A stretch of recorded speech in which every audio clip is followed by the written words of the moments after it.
అమరావతి దేవాలయం పక్కన కృష్ణానది ప్రవహించడం వెనక ఒక పెద్ద రహస్యం. మిగిలిన క్షేత్రాల్లా కాదు.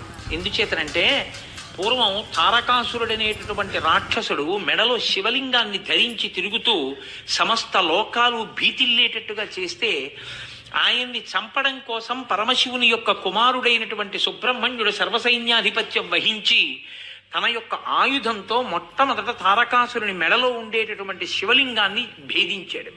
శివలింగం విషయంలో పెద్దలు ఒక మాట చెప్తారు, లింగం అరిగిపోయి ఇంత ముక్కున్నా అదే లింగం. కాబట్టి ఇప్పుడు ఆ లింగం 5 ముక్కలై పడింది.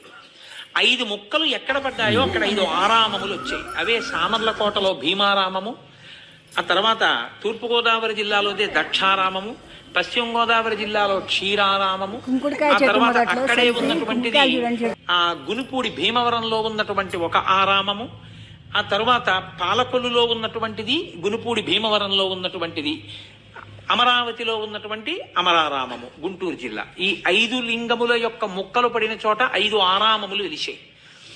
ఇంద్రుడు స్వయంగా దేవతల బాధలు చూడలేక ప్రార్థన చేస్తే సుబ్రహ్మణ్యుడు సర్వసైన్యాధిపత్యం వహించి తారకాసుర సంహారం చేశాడు. ఇంద్రుడే ప్రతిష్ఠ చేయడానికి వెళ్ళినటువంటి లింగం ఆ కృష్ణానది ఒడ్డున ఉన్నటువంటి అమరావతి క్షేత్రం. కానీ ఇంద్రుడు ఒక మాట అడిగాడు. అక్కడ శివలింగం పడగానే తెల్లటి స్వరూపంతో పైకి పెరిగిపోయింది.